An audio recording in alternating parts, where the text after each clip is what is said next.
우리 다 같이 말씀을 봅니다. 두 군데를 보는데요, 마태복음 10장 16절과 요한복음 10장 10절 11절을 같이 한번 살펴봅니다. 연결시켜서 읽으면 주님이 오신 이유, 또 성탄절의 의미가 더 분명하지 않을까라는 기대를 가져봅니다. 먼저 마태복음 10장 16절 같이 읽습니다. 시작. 보라, 내가 너희를 보냄이 양을 이리 가운데로 보냄과 같도다. 그러므로 너희는 뱀같이 지혜롭고 비둘기같이 순결하라. 요한복음 10장 10절 11절 같이 시작. 도둑이 오는 것은 도둑질하고 죽이고 멸망시키려는 것뿐이요 내가 온 것은 양으로 생명을 얻게 하고 더 풍성히 얻게 하려는 것이라. 나는 선한 목자라. 선한 목자는 양들을 위하여 목숨을 버리거니와. 아멘, 아멘. 우리 주님이 오신 이유, 내가 온 것은 바로 이와 같이 우리에게 생명을 얻게 하고 풍성히 얻게 하려는 것, 그것이라고 얘기해 주십니다. 공통점은 우리가 양이라는 것을 말씀해 주시고 계십니다. 양이 어떤 존재인지 그것도 좀 우리가 더 다시 한 번 더 점검해 보며 나아갔으면 좋겠습니다. 우리가 정말 양이라면 무엇이 정말 우리에게 가장 필요한 것인지 우리 주님은 그것을 아시기 때문에 이렇게 오셨고 또 우리와 함께 하시는 줄로 믿습니다. 그래서 오늘은 내가 온 것은이라는 제목으로 같이 말씀을 나누며 주의 뜻을 느껴봤으면 좋겠습니다. 자, 양, 예수님께서 제자들을 파송하시면서 마태복음 10장 16절에서 말씀하시길 내가 너희를 보내는 것이 양을 이리 가운데 보내는 것과 같다라는 말씀을 주셨습니다. 양이라는 존재가 어떤 존재인지 몇 주 전에 한번 같이 나누었던 적이 있는데 혹시 기억이 나시는지 모르겠네요. 양이라는 존재는 정말 집에서 키우는 양은 눈도 침침해서 잘 보이지 않고 앞에 어른거리는 것만 있으면 포식자든지 아니면 목자든지 간에 가리지 않고 그냥 어른거리는 것만 있으면 따라가는, 그 정도로 눈이 좋지 않은 그런 상태고요. 그리고 또 판단력도 제대로 서 있지 않고, 그리고 무엇인지 따라가는 또 그런 마음이 가지고 생각을 가지고 있기 때문에 판단력도 제대로 서 있지 않고, 다리도 약해서 제대로 뛰지도 못하고, 그러다 보니까 자기 방어 능력이 없습니다. 포식자가 이렇게 죽이려고 잡아먹으려고 달려들면 도망갈 힘도 여력도 없는 것이 바로 양의 모습이 아닌가 싶습니다. 그 정도로 자기 방어 능력도 없고 뛰고 달릴 수 있는 그런 힘도 없고 다리도 약하고, 거기에 덧붙여서 털도 이게 방어막이 될 수 있는 것이 아니라 털도 집에서 기르는 양은 깎아주지 않으면요 계속 자랍니다.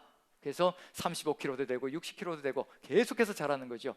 산에서 이렇게 야생으로 자라가는 양들은 털갈이를 자연스럽게 하거든요. 그게 그렇게 되어 있어서, 그래서 털을 깎아주지 않아도 생존이 가능합니다. 근데 집에서 키우는 양은 털을 깎아주지 않으면 털이 계속 자라요. 그래서 그게 무게에 짓눌려서 오히려 죽음으로 갈 수도 있고요. 거기에 덧붙여서 또 넘어지면 어떻게 된다고 말씀드렸던가요? 넘어지면 스스로의 힘으로 일어날 수 있다고 말씀드렸던가요? 일어나지 못한다고 말씀드렸던가요? 넘어지면 스스로 일어나지 못한다. 혹시 의문을 가져보신 적이 없나요? 아니 그래도 짐승인데 아무리 넘어지면 일어나지 못할까? 그래서 형제들과 이렇게 모임을 갖는 그 자리에서 한 형제님이 이런 질문을 하시는 거예요.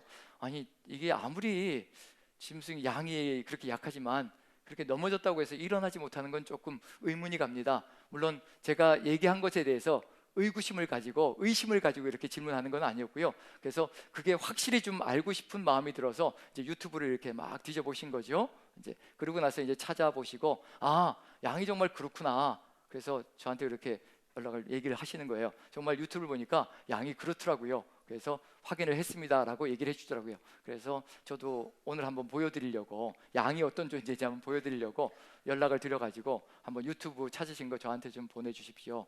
그럼 제가 성도님들하고 같이 한번 보겠습니다. 두 개를 보내주셨는데 한 개만 가지고 같이 한번 보려고 합니다. 양이 정말 넘어지면 어떻게 되는지 한번 보시면서 한번 봤으면 좋겠습니다. 자, 한번 보여주시죠. 자, 넘어진 양입니다. 예. 저게 일어나야 되는데, 일어나야 사는데, 예. 저럴 줄은 몰랐죠. 예. 저러고 그냥 가는 거예요. 예. 30초는 보셔야 됩니다. 마지막에 어떻게 일어나는지. 예. 예. 저게 우리라고 생각하시면서 보시면 좋겠습니다. 누가 쳐주니까 일어나나요? 목자가 와서 이렇게 사람이 와서 한번 턱 쳐주니까 또 일어나고 있는 중입니다. 저런 모습을 보면서 양이 어떤 존재가 정말 쓰러지면 일어날 수 있는가 없는가, 발버둥을 치다가 어떤 일이 벌어진다고 얘기하느냐면요, 배에 가스가 차서 혈액순환이 안 일어나서 죽기도 한답니다. 그리고 만약에 사람이 일으켜주지 않으면 저렇게 발버둥 치다가 굶어 죽을 수도 있는 것이 바로 양이라는 얘기거든요. 정말 자기 방어 능력도 없고 저렇게 넘어지기만 해도 쓰러져서 저렇게 죽을 수밖에 없는 상황이 벌어지는 것이 바로 양의 모습이라면, 우리를 그와 같은 모습으로 보신다는 주님의 그 마음이 어떨 것인가 한번 생각해 보십시오. 양을 이리 가운데 보낸다고 얘기하시거든요. 우리 세상 속으로 들여보내시면서 양을 이리 가운데 보내는 것 같다라고 생각하실 때 안심이 되실까요? 아니면 안타깝고 답답한 심령을 가지고 계실까요? 한번 어떤 느낌일까요? 여러분들은 저 양을 보시면서, 저렇게 발버둥 치는 양을 보시면서 마음이 안심이 되십니까? 아니면 답답하고 안타까운 마음이 드십니까? 우리 주님의 심정이 그것이 아닐까라는 생각이 듭니다. 그런데 저는 이 말씀이 위로가 됩니다. 내가 너희를 세상 속에 보내는 것이 양을 이리 가운데로 보내는 것과 같다라는 이 말씀이 왜 위로가 되냐면요, 우리가 어떤 존재인지 분명하게 아시고 계시다는 것이 위로가 됩니다. 내가 내 힘으로 내 삶을 살아갈 수 없고 내 힘으로 자기 방어조차 할 수 없는 그런 존재라는 것을 우리 주님이 너무도 정확하게 알고 계신다는 얘기거든요. 세상 속에 들어가서 하나님의 뜻을 이루어 가야 될 존재들 한번 생각해 보십시오. 오른뺨을 치면 왼뺨도 돌려대야 되고, 속옷을 달라고 하면 겉옷까지 내어줘야 되고, 억지로 오리를 가자고 하면 심리까지 가져야 되는 삶이, 어떻게 그 양의 삶이 자기 방어 능력이 있는 존재일까? 자기 방어 능력을 가지고 있다면 양이 아니라 짐승의 탈을 쓰고 나가야 된다는 얘기가 되는 거거든요. 그런 양의 삶을 살아간다는 것, 그게 얼마나 어렵고 힘겨운 것인지 너무도 잘 아시거든요. 그런데 세상은 늑대 같다고 얘기합니다. 어찌하든지 가죽까지 벗겨서 살점을 다 뜯어먹고, 그리고 우리가 들어가기만 하면 기다렸다는 듯이 잡아먹으려고 준비하고 있는 것이 세상이라는 것을 우리 주님께서 분명히 아신다는 겁니다. 우리가 어떤 존재인지 양 같은 존재라는 것도 아시고 계시고, 세상이 어떤 장소인지도 분명히 아시고 계시기 때문에 그게 저에게는 정말로 큰 위로가 된다는 확신이 듭니다. 그래서 이 땅 위에 육신을 입고 오셨다는 것, 우리가 어떤 존재인지 아시기 때문에 이 땅에 육신을 입고 오셔서 우리를 보호하시고 이끌어 가시고자 하신 하나님의 그 마음, 예수님의 그 마음이 가슴 절절하게 느껴져서 오늘 이 시간 같이 주님이 오신 그 마음을 우리 같이 한번 느끼며, 우리가 얼마나 대단한 존재와 함께하고 계시는지, 함께하고 있는지 그런 것들을 느껴본다면 정말 큰 위로가 되지 않을까라는 기대를 가져봅니다. 육신을 입고 이 땅에 오셔서요, 우리의 모든 것을 다 아시고 우리가 어떤 상황 속에 거하는지 다 아신다는 것, 그게 어디에도 기록이 되어져 있냐면요, 구약의 시편 속에서도 기록이 되어져 있습니다. 구약의 시편 속에서 가장 극심한 고통 가운데, 고난 가운데 거하고 있는 사람의 신음소리가 들어가 있는 시편이 한 편이 있습니다. 물론 여러 시편들이 고난과 고통 가운데 울부짖는 내용이 들어가 있지만 가장 극심한 고통을 호소하고 있는 시편이 한 편이 있습니다. 오죽 시편이 그 강력한 것이면요, 예수님께서도 십자가 위에서 그 십자가의 고통, 모든 죄를 다 짊어지시고, 인생의 모든 죄를 다 짊어지시고 모든 고난을 다 짊어지고 가는 그 상황을 대변하는 시편으로 사용하고 있는 것이 바로 이 시편이거든요. 그래서 첫 구절만 읽어봐도 그렇구나, 우리의 모든 고통이 여기에 다 들어가 있다면 주님도 이 고통을 우리를 위해서 다 겪으시고 우리를 이끌어 가시는 분이시구나 한번 느껴볼 수 있지 않을까 싶습니다. 그리고 그 고통이 어디에서 오는 것인지, 어떤 상황 속에서 오는 것인지까지도 깨달아 본다면 우리 주님이 우리를 어떻게 이끌어 가시는 것까지도 볼 수 있지 않을까라는 기대를 가져봅니다. 먼저 시편 22편 1절을 한번 봅니다. 시편 22편 1절. 자, 이 1절만 읽어보아도 아마 느낌이 오시리라 생각되어집니다. 같이 한번 읽어봅니다. 같이 시작. 내 하나님이여, 내 하나님이여, 어찌 나를 버리셨나이까? 어찌 나를 멀리하여 돕지 아니하시오며 내 신음소리를 듣지 아니하시나이까? 아멘. 어디에서 예수님께서 인용하셨던 건가요? 네, 나의 하나님, 나의 하나님, 어찌하여 나를 버리셨나이까? 엘리 엘리 라마 사박다니. 그게 여기에서 나온 겁니다. 시편 22편 1절이 바로 그 내용이 되는 겁니다. 십자가에서 가장 먼저 하신 것, 나의 하나님, 나의 하나님, 어찌하여 나를 버리셨나이까? 그 고통이 얼마나 클 것인가? 하나님께서도 버린 것 같은 삶의 모습, 아무도 신경 쓰지 않고 이 고통과 절망 가운데서, 이 고통의 좌절 속에서 어느 누구도 신경 쓰지 않는데 하나님까지도 버린 것 같은 이 상황이 펼쳐지고 있는 것, 얼마나 답답하고 고통스럽고 얼마나 그 고통이 컸으면 나의 하나님, 나의 하나님, 어찌하여 나를 버리셨나이까? 라는 이 질문으로 하나님께 나아갈까? 그 정도로 고통의 세월이 길어지고 있고 질곡의 세월이 커지고 있다는 것을 보여주고 있는 내용입니다. 자, 이런 내용을 예수님께서 십자가 위에서 부르짖으셨다는 얘기는 뭐냐면요, 예수님도 동일하게 다 겪으셨다는 것을 얘기합니다. 그것이 우리에겐 위로가 됩니다. 우리의 모든 질곡을, 우리의 모든 고통을 다 짊어지신 그 주님이 우리의 아픔과 고통을 모르실 리가 없다는 것, 이 시편의 내용 속에 이 고통으로 부르짖는 이 사람의 심령을 우리 주님께서 이해하지 못하시는 것이 전혀 없다는 것을 보여준다는 것, 이것이 위로가 아닌가 싶습니다. 지금 이 순간에 어느 누군가가 고통을 당하고 계신 분이 있다면요, 어느 누구에게도 말할 수 없는, 어느 누구에게 얘기하든지 위로가 될 것 같지 않고, 그리고 하나님께서도 왜 이러시는지 모를 것 같은 그런 상황이 삶 속에서 펼쳐지고 있다면요, 우리 주님께서 다 아십니다. 우리가 그 신음소리 내고 있는 것, 혀 밑에 감춰져서 도저히 내뱉지도 못하는 그 말들까지도 우리 주님은 다 아시고 이해하시고 계신다는 것, 왜냐하면 우리의 이 고통을 같이 겪으셨다는 것을 보여주고 있는 중입니다. 인생길을 걸어가다 보면 동병상련이라는 것이 있는 거죠. 동병상련이 얼마나 위로가 되는지 여러분들도, 우리도 삶을 통해서 아마 깨달아 봤을 겁니다. 어느 누군가가 나와 같은 고통을, 자녀를 잃어본 고통을 가지고 있는 사람이 자녀를 잃은 사람의 그 마음을 위로해 줄 수가 있고, 극심한 질병 가운데서, 불치병 가운데서 치유받았던 경험이 있는 분들이, 또는 그런 병을 앓고 있는 분들이 바로 그런 병을 앓고 있는 사람들에게 또 위로가 될 수 있고 그 길을 열어갈 수 있다는 것. 요 근래에 권사님 한 분이 무릎 수술을 하셨습니다. 성함은 말씀드리지 않겠지만 무릎 수술을 하셔서 지금도 이제 입원 중에 계신데, 무릎 수술을 받자마자 이제 한 몇 시간 뒤에 지금은 이제 마취해서 깨어나셨겠지 하고 이제 전화를 드렸습니다. 근데 다른 분들 같으면 못 받으실 텐데요, 전화를, 고통 통증 때문에. 근데 받으시더라고요. 그 정도로 인내심이 강하고 고통과 통증을 이겨낼 수 있는 능력이 있는 분이라는 생각이 들어서 뭐 전화 같이 나누면서, 그리고 또 기도하고, 근데 너무 아프다고 하시는 거예요. 그러면서 나중에 고백하시는 것이 뭐냐면, 그렇게 고통스럽게 무릎 수술을 하고 고통스러울 때 가장 먼저 생각났던 사람이 있다고 합니다. 양쪽 무릎을 수술하고 고통 가운데 거했던, 이제는 이제 거의 회복기로 나아가고 있는 그분이 가장 먼저 생각났다는 겁니다. 그리고 그분에게 전화해서 얼마나 아팠어, 나는 무릎 수술 하나 하는데도 이렇게 아픈데 양쪽을 대했으니 얼마나 아팠어, 그런 마음을 가지고 같이 위로하면서 격려했다고 얘기합니다. 우리가 같은 고통을 느끼고 있는 사람들에게 연민을 느끼고 사랑을 느끼는 것, 이것이 얼마나 대단한 위로가 되는 것인지 삶을 통해서 이렇게 느낄 수가 있거든요. 예수님께서 이 내용의 기도를 십자가 위에서 하셨다는 것, 우리의 모든 고통을 아신다는 겁니다. 그러면 왜 이런 고통을 겪고 있는지도 분명히 아신다는 얘기거든요. 이런 고통을 겪고 있는 이유를 아신다는 얘기 뭐냐면요, 해결점도 아신다는 겁니다. 그래서 우리 주님이 오신 것이 우리에겐 위대한 힘이고 능력이라는 것을 보여주는 겁니다. 그럼 한번 살펴봐야 될 게 뭐냐면요, 왜 이렇게까지 고통스럽게 호소하고 있는 중인가? 도대체 어떤 상황이 삶 속에 펼쳐지길래, 이 사람의 삶 속에 어떤 고통이 가득 들어차 있길래 이와 같은 통증을 호소하고 있는 중인가? 이와 같은 호소를 하고 있는 중인가?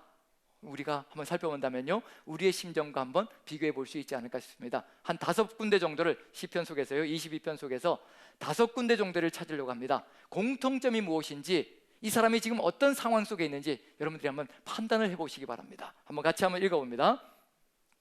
자, 22편 12절부터요 같이 한번 천천히 읽어봅니다. 시작. 많은 황소가 나를 에워싸며 바산의 힘센 소들이 나를 둘러쌌으며. 13절 같이 읽습니다. 시작. 내게 그 입을 벌림이 찢으며 부르짖는 사자 같으니이다. 16절 같이 읽습니다. 시작.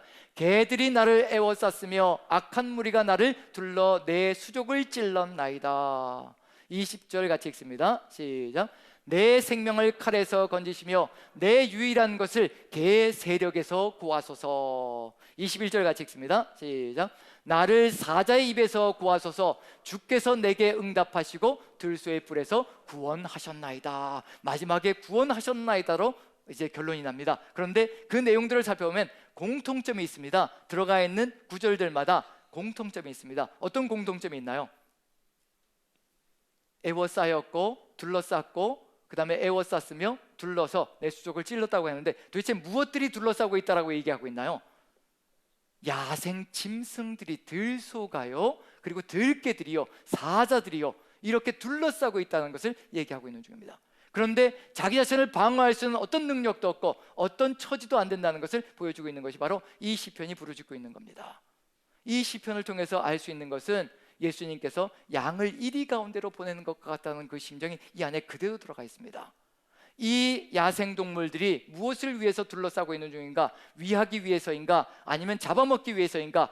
들이받기 위해서인가? 죽이기 위해서인가? 그게 이 안에 들어가 있거든요.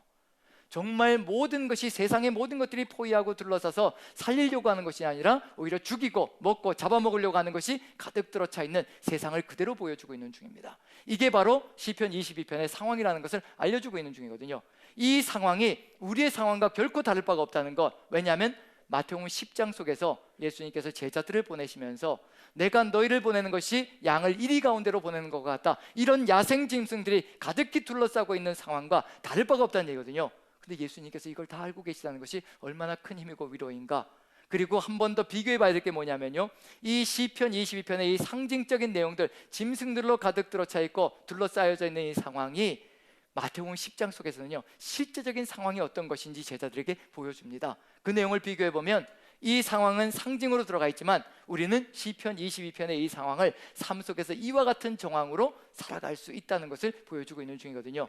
양을 이리 가운데로 보내는데 어떤 일이 벌어질 것인가? 이리들 사이에서 어떤 일이 벌어질 것인가? 마태복음 10장을 보면 한 번 더 역력하게 볼 수 있지 않을까 싶습니다. 자, 마태복음 10장을 한번 봅니다. 자, 10장 17절 같이 한번 읽어보죠. 시작. 사람들을 삼가라. 그들이 너희를 공회에 넘겨주겠고 그들의 회당에서 채찍질하리라. 이런 일들이 벌어진다는 것, 핍박과 박해가 둘러싸고 그렇게 고통을 가하는 세상이 벌어진다는 것 보여주고 있습니다. 18절 같이 한번 읽어보죠. 시작. 또 너희가 나로 말미암아 총독들과 임금들 앞에 끌려가리니. 복음을 위해서 끌려가는 일들도 벌어진다라고 분명히 얘기하고 있고요. 21절 같이 읽습니다. 시작.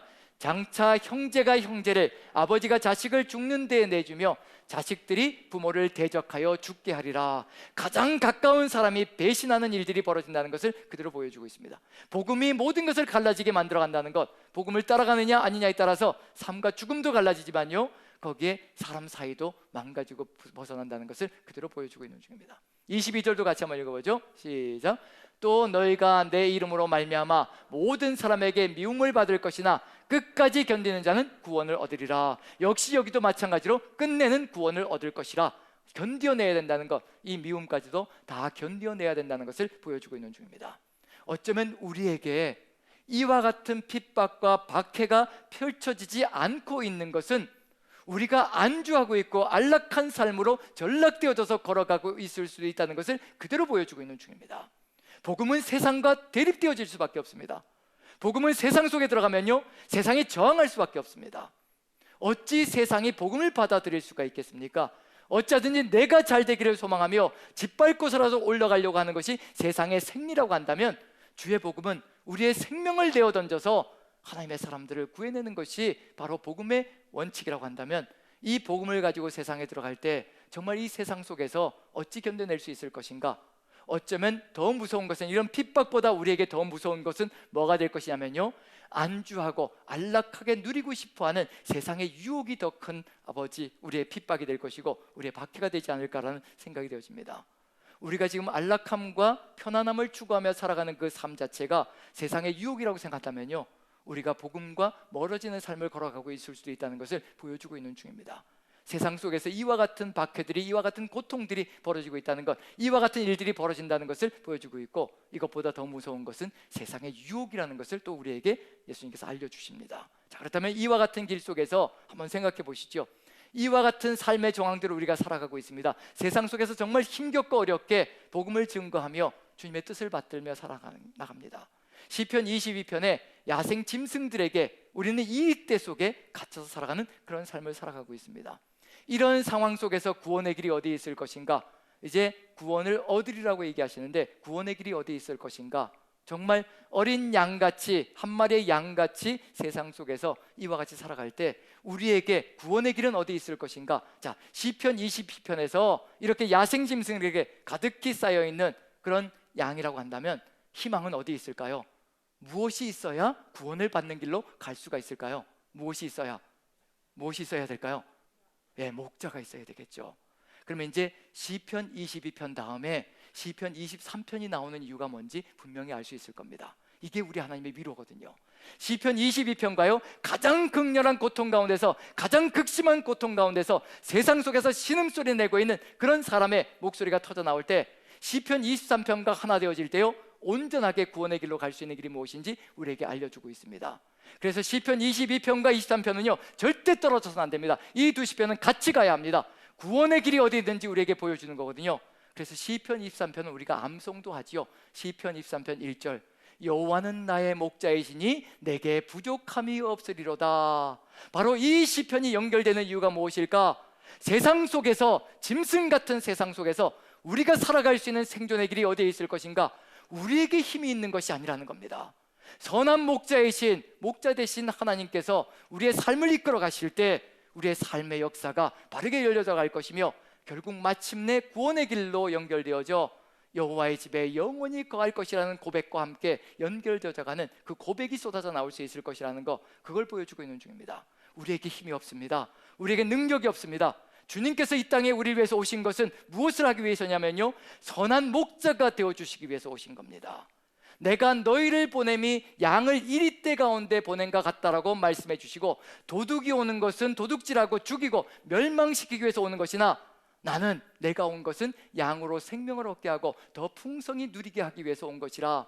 선한 목자는 양들을 위하여 자기 목숨을 버리는 것이라 분명히 말씀해 주셨습니다. 그것을 위해서 우리에게 오신 겁니다. 성탄절은 바로 그것을 감사하고 기념하는 그런 날이 될 겁니다. 지금 이 시간 시편 23편을 우리가 같이 한번 읽어본다면요, 암송하자고 하면 눈이 동그래지실 것 같아서 시편 23편을 같이 한번 자막을 보시면서 한번 읽을 때 저는 그것 자체가 우리에게 위로가 된다고 생각합니다. 그것 자체가 힘을 줄 것이고요, 하나님이 누구이신가를 깨닫게 만드는 능력이 될 것이라고 확신합니다. 자, 시편 23편을 같이 한번 천천히 묵상하듯이 같이 한번 읽어보겠습니다. 같이 읽습니다. 시작. 여호와는 나의 목자시니 내게 부족함이 없으리로다. 그가 나를 푸른 풀밭에 누이시며 쉴만한 물가로 인도하시는도다. 내 영혼을 소생시키시고 자기 이름을 위하여 의의 길로 인도하시는도다. 내가 사망의 음침한 골짜기로 다닐지라도 해를 두려워하지 않을 것은 주께서 나와 함께 하심이라. 주의 지팡이와 막대기가 나를 안위하시나이다. 주께서 내 원수의 목전에서 내게 상을 차려주시고 기름을 내 머리에 부으셨으니 내 잔이 넘치나이다. 내 평생의 선하심과 인자하심이 반드시 나를 따르리니 내가 여호와의 집에 영원히 살리로다. 아멘, 아멘. 이 시편이 저와 여러분들의 삶의 고백이 되기를 간절히 축원드립니다. 우리가 양이라고 한다면요, 눈도 침침해서 어디에 풀이 있는지, 먹을 양식이 있는지, 어디에 물이 있는지 찾지도 못합니다. 다리가 약해서 걸어갈 수도 없고요. 우리 주님께서 우리에게 주시는 약속이 무엇인가? 내가 목자가 될 것이며 여호와는 나의 목자시니 내게 부족함이 없으리로다. 그가 나를 푸른 풀밭으로 인도해 가시고, 내가 먹을 것이 없을 때 푸른 풀밭으로 인도해 가실 것이며, 내가 목이 마를 때 쉴만한 물가로 인도하셔서 물을 마시게 하시며 그곳에서 안전하게 쉬게 만들어 갈 것이라는 거, 그것을 우리에게 보여주고 계시는 중입니다. 내가 먹을 것을 준비하기 위해서 애타게 울부짖으며 내 손의 힘과 능력으로 나아가는 것이 아니라 우리 주님께서 주시는 힘과 능력으로 주님께서 이끌어 가시는 그 길로 나아갈 때 그곳에 먹을 양식이 있고 그곳에 마실 물이 있다는 것을 우리에게 알려주고 계시는 중입니다. 선한 목자가 우리 주님이 되어주신다면 우리의 삶을 이끌어 가시는 역사가 펼쳐진다는 것, 그럼에도 불구하고 분명히 기억해야 될 것이 있습니다. 주님이 이끌어 가시는 길이라고 해서 사망의 음침한 골짜기가 없을 것이라 절대 그런 기대는 생각조차 하지 마십시오. 주님이 우리의 인도자가 되시고 목자가 되셔서 우리의 삶을 이끌어 가실지라도 사망의 음침한 골짜기는 언제나 우리 앞에 도사리고 있을 것이며, 사단이 끊임없이 우리를 죽이려고 몸부림치며 우는 사자같이 끊임없이 덤벼들 겁니다.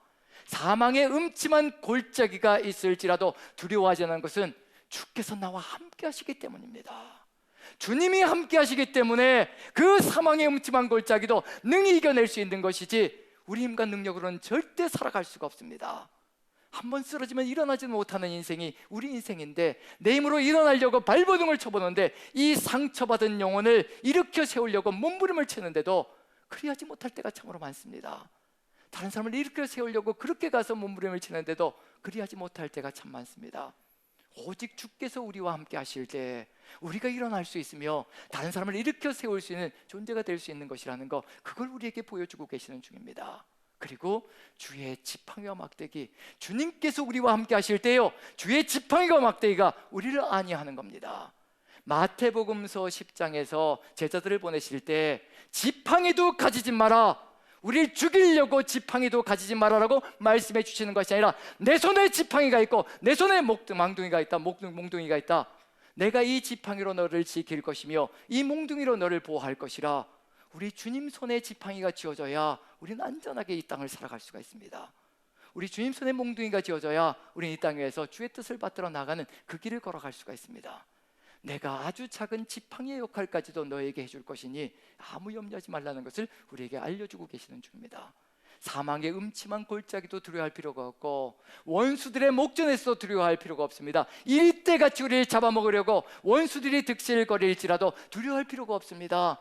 그 원수들 앞에서도 떡 벌어지게 잔치상을 차려주시며 내가 너를 사랑한다라고 알려주실 것이기 때문에 이 하나님과 함께 한다면 두려워할 것이 뭐가 있겠습니까?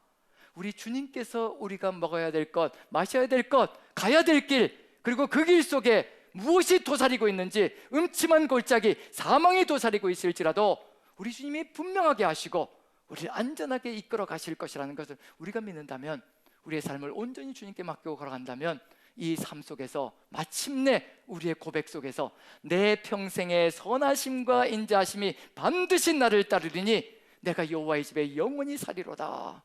우리가 지금 여호와의 집에 살고 있다는 것, 주님의 선하심과 인자하심이 따라간다는 것, 시편 속에서요, 선하심과 인자하심, 여호와께 감사하라. 그는 선하시며 그 인자하심이 영원함이로다. 그는 선하시며 그 인자하심이 영원함이로다. 오직 누가 선하고 인자하신가? 살아계신 하나님, 우리와 함께 하시는 하나님이 선하시고 인자하시다는 겁니다. 반드시 나를 따른다. 누가 따른다는 얘기일까요? 선하심과 인자심이 따른다는 얘기는 뭐냐면요, 바로 하나님께서 우리를 따르신다는 것을 얘기하는 겁니다.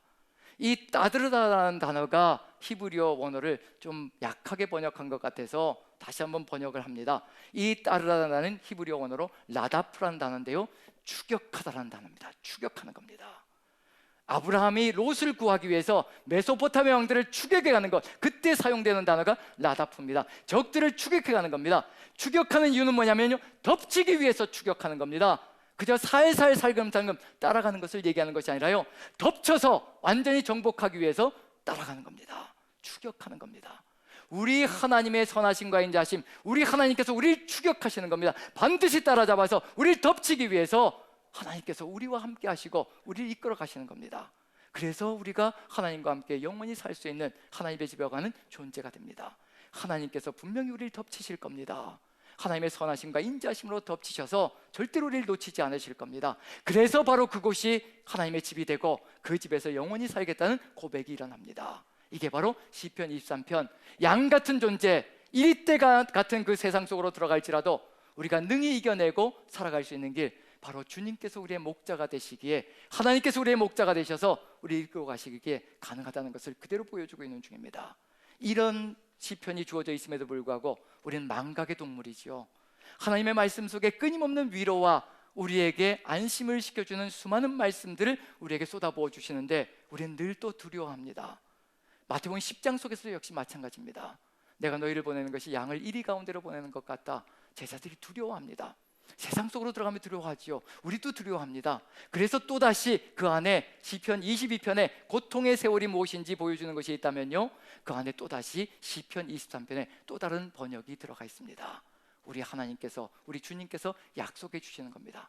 내가 온 것은 바로 이러한 것을 지키기 위한 것이라 보여주는 것이 있습니다. 자, 우리에게 꼭 알맞는 또 다른 시편 23편을 마태복음 10장 속에서 이리때 같은 세상 속에 들어가서 고통 가운데 거하는 삶을 살아가야 될 제자들에게 주시는 말씀, 우리에게 주시는 말씀과 같습니다. 마태복음서 속에 들어가 있는 시편 23편을 같이 한번 보며 한번 위로를 받기를 소망합니다. 같이 한번 읽어봅니다. 마태복음 10장 28절부터 31절까지 같이 한번 천천히 읽어봅니다. 같이 시작. 몸은 죽여도 영혼은 능히 죽이지 못하는 자들을 두려워하지 말고 오직 몸과 영혼을 능히 지옥에 멸하실 수 있는지를 두려워하라. 참새 2마리가 한 아사리온에 팔리지 않느냐? 그러나 너희 아버지께서 허락하지 아니하시면 그 하나도 땅에 떨어지지 아니하리라. 너희에게는 머리털까지 다 세신 바 되었나니 두려워하지 말라. 너희는 많은 참새보다 귀하니라. 두려워하지 말라는 이야기가 계속 들어가 있습니다. 우리가 세상 속에서 얼마나 두려워하는지 아신다는 얘기거든요. 그래서 또다시 시편 23편을 우리에게 새로운 번역으로, 새로운 말씀으로 우리에게 주십니다. 몸은 죽여도 영혼은 능히 죽이지 못하는 자를 절대로 두려워하지 마라. 그 얘기는 무슨 얘기일까요? 세상의 사단은 몸 밖엔 죽일 수 있는 것이 없다는 얘기입니다. 우리의 영혼은 절대 죽일 수 없다는 겁니다. 하나님만이 우리의 생사화복을 주관하는 절대자치라는 것을 그대로 보여주고 있습니다. 하나님께서 허락지 않으시면 절대 우리 목숨줄을 끊어지지 않습니다. 우리가 아무리 살려고 발버둥 쳐도 하나님께서 죽이기로 계획하셨으면 죽게 되어 있습니다. 아무리 죽으려고 몸부림쳐도 하나님께서 살리려고 계획 세우셨으면 아무리 총뿌리가 들어오고 칼이 들어와도 우리는 삽니다. 죽음과 삶이 우리 하나님 손에 있다는 것을 분명히 보여주고 있는 중입니다. 참새 2마리, 그 가치 없는 하나짜리온 가장 작은 동전에 팔리는 것이 참새 2마리의 목숨줄인데, 그런데 그 2마리 중에 1마리도 하나님께서 허락지 않으시면 절대 떨어지지 않는다라고 분명히 말씀해 주십니다. 우리는 참새들보다 더 귀한 존재라는 것을 알려주고 계시고요, 머리털까지 다 세신 바 되었다라고 말씀해 주십니다. 저는 이 말씀을 들으면서 머리털까지 다 세셨다, 이게 바로 시편 23편의 새로운 번역이구나. 나의 평생의 선하심과 인자하심이 나를 따르니, 반드시 나를 따르니, 이것과 다를 바가 없는 말씀이 바로 이 말씀이라고 생각합니다. 평생에 반드시 따른다, 매일매일 따라온다, 그걸 얘기하고 있는 중이거든요. 자, 머리털까지 세신다. 제가 샤워를 할 때마다 깨닫는 것이 있거든요. 샤워를 하고 이제 머리를 드라이를 하잖아요. 드라이를 막 하면 저는 몰라요. 드라이 다 하고 나가면 이제 아내가 또 들어가서 샤워기를 가지고 바닥을 씻어요. 그래서 아니 왜 저럴까? 내가 때가 나오는 것도 아닌데 왜 저럴까? 근데 나중에 얘기 들어보니까 머리카락들이 곳곳에 빠져 있어서 그걸 이제 씻어낸다고 얘기합니다. 저는 빠지는 줄 몰랐거든요. 그저 씻는 데 정신이 팔려서. 근데 어느 날은 들어가서 보니까, 드라이를 하고 나서 보니까 벽에 머리카락들이 이렇게 듬성듬성 붙어 있더라고요. 그래서 그걸 느끼면서 머리카락이 매일 이렇게 빠지는구나. 그런데 머리털까지 다 세신 바 되었다. 어떤 뜻인가요? 매일 세신다는 얘기인가요? 아니면 일주일에 한 번씩 세신다는 얘기인가요? 매일 세신다는 겁니다. 우리는 빠지는지 빠지지 않는지 그것조차 모르거든요. 길을 걸어가면서 머리털이 빠지고 있는지 자라고 있는지 그것조차 모르는 것이 우리의 삶이거든요. 그런데 머리털까지 다 세신 바 되었다, 한순간도 놓치지 않는다는 겁니다. 그게 바로 우리 하나님의 사랑이라는 것을 알려주고 있는 중입니다.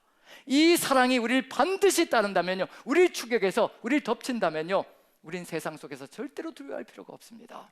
오직 이 주님께서 우리를 이끌어 가시며 우리를 삶의 길들로, 소망의 길들로, 또 거기에 대해서 소명의 길들로 이끌어 가시며 우리를 세워 가실 것이라는 것, 그것을 우리가 확실히 믿는다면요, 이 주님과 함께 올 한 해를 잘 마무리할 수 있을 것이며 2023년도 함께 하시는 하나님, 목자 되신 주님, 우리를 절대로 놓치지 않고 매일매일의 삶 속에서 우리의 삶을 이끌어 가실 그 주님이 지금도 우리와 함께 하시며 내년을 이끌어 가신다면 두려워할 것이 없이 오직 주님께 맡기며 승리하며 나가는 저와 여러분들 될 줄로 믿습니다. 저와 여러분들 한마음 되어서요, 오직 주만 바라보며 목자 되신 주님께 우리의 모든 것을 맡기고 나아가며 승리하는 삶이 되기를 축원드립니다.